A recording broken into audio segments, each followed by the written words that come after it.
Hoje vamos começar uma série sobre a doutrina da justificação somente pela fé.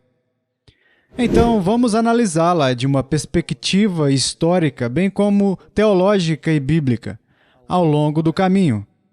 Recentemente, ouvi um notável historiador da Igreja comentar que a Reforma acabou, que a batalha que foi tão cruel no século XVI, na ascensão do protestantismo, esfriou tanto desde aquela época que não há mais necessidade de debate contínuo sobre uma doutrina como a justificação somente pela fé.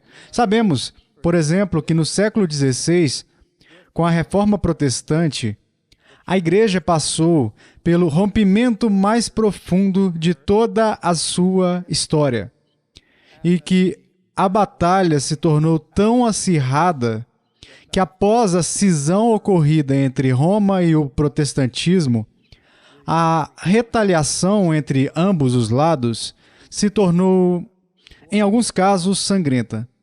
A única que consigo imaginar é uma monarca na Inglaterra, com a alcunha de Sangrenta, Maria Sanguinária, quando tentou restaurar o catolicismo na Inglaterra e se envolveu numa perseguição radical contra aqueles que fugiram das suas perseguições para outras nações. Mas sabemos que pessoas foram torturadas, espancadas e mortas, porque a questão parecia ser, para os contemporâneos envolvidos na disputa do século XVI, de extrema magnitude. Na verdade, uma controvérsia doutrinária que tinha a ver com consequências eternas. Ora, a Igreja sempre teve de lidar com controvérsias, divisões e debates sobre teologia. Alguns mais sérios que outros. Quando voltamos ao século IV, pensamos na significativa controvérsia com Ário, que negou a divindade de Cristo, que levou ao Concílio de Nicéia e posteriormente ao Credo Niceno. Então passamos para o século V e a luta da Igreja com Eutiques.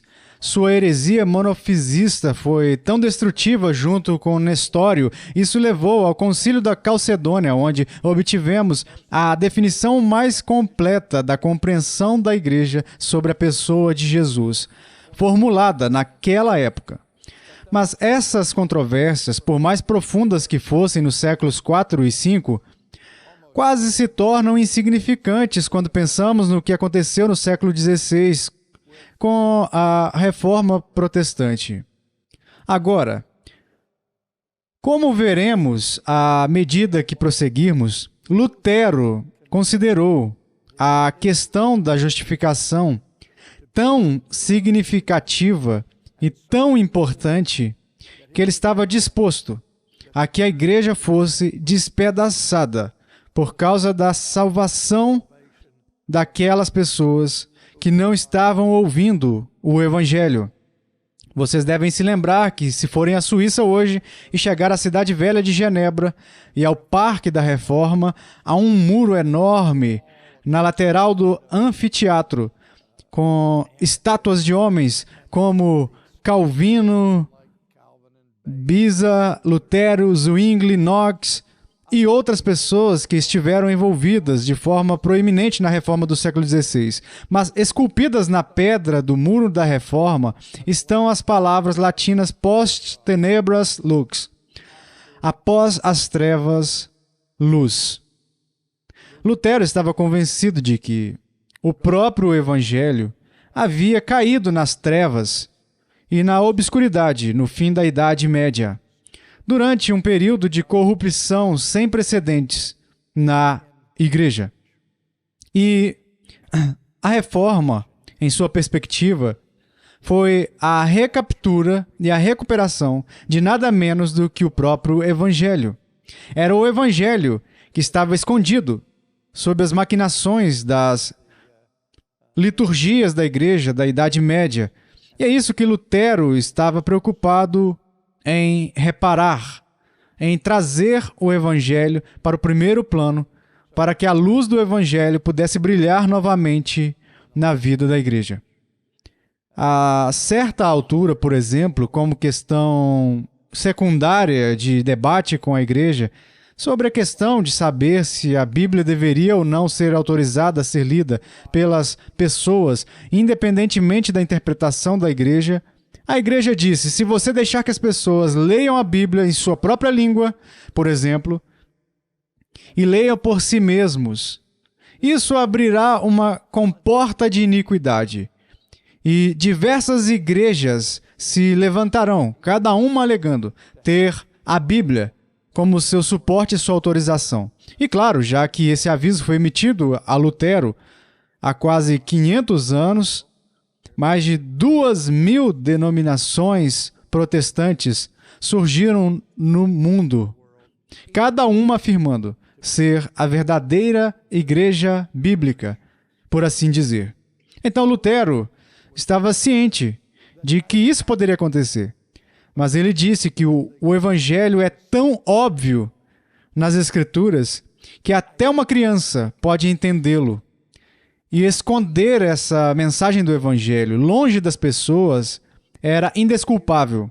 E assim, ele simplesmente rogou que a Bíblia fosse disponibilizada a todos para que pudessem ouvir, compreender e aprender o Evangelho. E então ele respondeu à igreja: se uma comporta de iniquidade for aberta, que assim seja. Quero dizer, você tem que questionar a psicologia de Lutero, sua mentalidade, como ele foi capaz de se opor a todo o mundo de sua época, insistindo nesta doutrina específica da justificação somente pela fé. Ele fez a famosa declaração de que a doutrina da justificação somente pela fé é o artigo sobre o qual a igreja permanece ou cai. Um artigo tão importante que dizia que se o perdermos, perdemos o cristianismo. Ele disse que a justificação somente pela fé é o príncipe, o Senhor, a autoridade para tudo o mais que nos vem das Sagradas Escrituras. Voltando novamente ao lema, é o artigo sobre o qual a igreja se mantém ou cai. O que ele quis dizer com isso? Ele quis dizer que se você não tem a doutrina da justificação somente pela fé, você não tem o Evangelho. E se você não tem o Evangelho, a igreja não tem razão para existir. A própria igreja deixa de ser uma igreja e cai em apostasia. Mas, além da aplicação eclesiástica geral, Lutero, por extensão, estava dizendo que a doutrina da justificação somente pela fé é o artigo sobre o qual você permanece ou cai. O artigo sobre o qual eu permaneço ou caio. Repito, por quê? Porque é o artigo que responde à pergunta: o que devo fazer para ser salvo? Como uma pessoa recebe a salvação? O maior problema que a raça humana tem é este: Deus é santo. Ele é justo. Ele é justo e nós não. E assim, a questão da justificação resume-se a isto: como posso, como pessoa injusta, ter um relacionamento correto com o meu Criador? Muitas pessoas não se preocupam muito com isso. Eles presumem que Deus é uma espécie de mensageiro celestial que está pronto para responder a cada um dos nossos pedidos e que ele tem uma misericórdia tão infinita que pode simplesmente perdoar unilateralmente todos os seus pecados. E ele não precisa que nenhum processo ocorra para justificar os ímpios. Ele é Deus. Ele pode fazer o que quiser. Então, por que ele não pode simplesmente acenar com as mãos e dizer: todos vocês estão redimidos, todos vocês estão perdoados, todos vocês estão salvos? Ora, ele não pode fazer isso. Deixe-me voltar e dizer que ele não fará isso, porque ele não pode fazer isso. E ele não pode fazer isso porque Ele é Deus, porque Ele é justo. E a única maneira pela qual Ele poderia redimir as pessoas de algum processo de justificação seria negociar sua própria justiça. E assim, como Paulo diz em Romanos, Deus provém um caminho de justificação através de Cristo para que Deus possa ser tanto justo quanto justificador. Deus encontra ou tem um caminho. Ele não precisa encontrá-lo, ele conhece eternamente esse caminho de justificação pelo qual ele pode manter sua própria justiça e ainda assim redimir aqueles de nós que não têm justiça própria. E assim, o debate aqui centra-se novamente na questão de como uma pessoa é salva. Essa não é uma doutrina irrelevante de forma alguma. Calvino acrescentou a sua avaliação à de Lutero, dizendo que a justificação é a dobradiça sobre a qual tudo gira. Ora, eu ouvi essa metáfora usada muitas e muitas vezes, vindo da pena de João Calvino. E penso sobre isso, e creio que, quando ele fala sobre dobradiças, ele deve ter tido em mente a ideia de algum tipo de porta, porque geralmente associamos dobradiças a portas. As portas abrem e fecham, porque não estão solidamente fixadas à moldura, mas estão numa dobradiça, que lhes permite entrar e sair. E não posso deixar de saltar disso para as diversas vezes que o próprio Senhor usou a metáfora da porta para falar da salvação.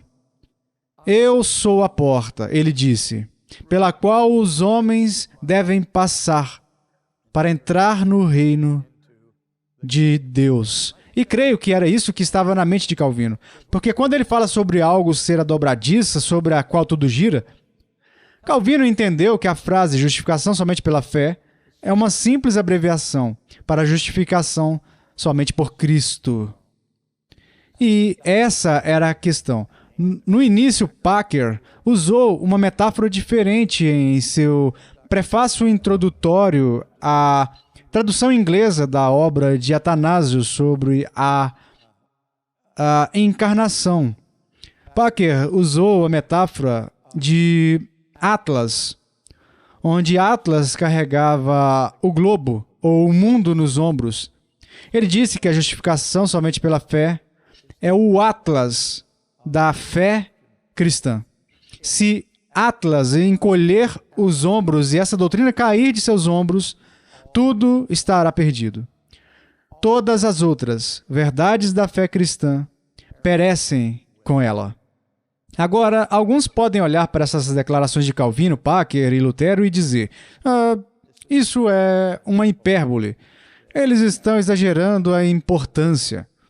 E há aqueles em nossos dias que, como eu disse, estão dizendo que a reforma acabou. Tenho ouvido estudiosos bem informados dizerem: a reforma foi simplesmente um mal-entendido. Ouvi outro teólogo dizer: foi uma tempestade num bule de chá. Em outras palavras, nada demais. As pessoas exercitaram-se sobre esta doutrina, deixaram-se levar por ela e basearam-se principalmente em falhas de comunicação e mal-entendidos, ignorando completamente as múltiplas discussões, debates e tentativas que tiveram lugar no século XVI para curar esta cisão e para curar esta ruptura, como levando finalmente para Ratisbona, sobre a qual falaremos mais tarde. Mas todos os esforços daquela época falharam, porque as diferenças não foram imaginadas. Elas eram reais e permanecem reais até hoje, como veremos. Agora, uma última coisa, antes de realmente entrar em alguns dos antecedentes históricos disso, é que apenas nessa semana, vendo o Facebook e lendo os comentários das pessoas nas redes sociais, ouvi ou li pelo menos 3 vezes declarações de pessoas que dizem que não somos salvos por crer na doutrina. Não somos salvos por acreditarmos especificamente na doutrina da justificação somente pela fé. Esta crítica específica que tenho lido frequentemente nos últimos meses tem sido feita e dirigida contra aqueles que defendem o que chamamos de teologia reformada. Eu só quero dizer a título de introdução que em minha vida e ensino durante um período de 50 anos, nunca ouvi um teólogo reformado ou uma pessoa reformada dizer que você é salvo pela doutrina, por crer na doutrina da justificação somente pela fé. Na verdade, se há algo que refuta a ideia de que você pode ser salvo crendo na doutrina da justificação somente pela fé, seria a doutrina da justificação somente pela fé. Porque a doutrina da justificação somente pela fé exclui a ideia de que você poderia ser salvo crendo em algo diferente de crer somente em Cristo. Não é a doutrina que salva, é Cristo quem salva. O que a igreja está tentando explicar em termos da doutrina da justificação somente pela fé é explicar como Cristo salva o seu povo. O que estamos dizendo é que a justificação consiste em colocar a nossa confiança em Cristo e somente nele. Não em nossos livros de teologia, não em nossos credos, por mais importantes que sejam, não em nossas confissões, mas em nossa fé real, cujo objeto é Cristo, não a doutrina sobre Cristo. Enxergam a diferença? Espero. Agora, muitas vezes me perguntei, tenho certeza de que ninguém é salvo só porque afirma a justificação somente pela fé. O diabo sabe que isso é verdade. Mas o outro lado da moeda não é tão fácil. O que acontece se você negar a doutrina da justificação somente pela fé? Ora, isso é uma questão diferente, porque agora você está negando que é salvo por Cristo, somente por Cristo. E essa negação pode ser suficiente para condená-lo. Isso foi crido pelo catolicismo romano, como veremos, assim como pelos protestantes. Ambos acreditavam que a doutrina da salvação era crucial para a nossa redenção eterna. E o que acreditávamos sobre Cristo era fundamental para sempre. Mas também acreditavam que o falso ensino dela valia a pena ser condenado, como veremos quando olharmos para o Concílio de Trento e para a carta de Paulo aos Gálatas. Mas para começar o nosso reconhecimento aqui sobre esta doutrina da justificação somente pela fé, quero apenas começar dizendo que isso não foi uma tempestade em um bule de chá. Isto é muito sério. E é apenas numa época de incredulidade em geral que as pessoas começam a dizer que a doutrina não é importante. Pessoas que não acreditam em nada estão dispostas a negociar tudo quando se trata de teologia. Mas esta teologia define a compreensão que a igreja tem do próprio Evangelho.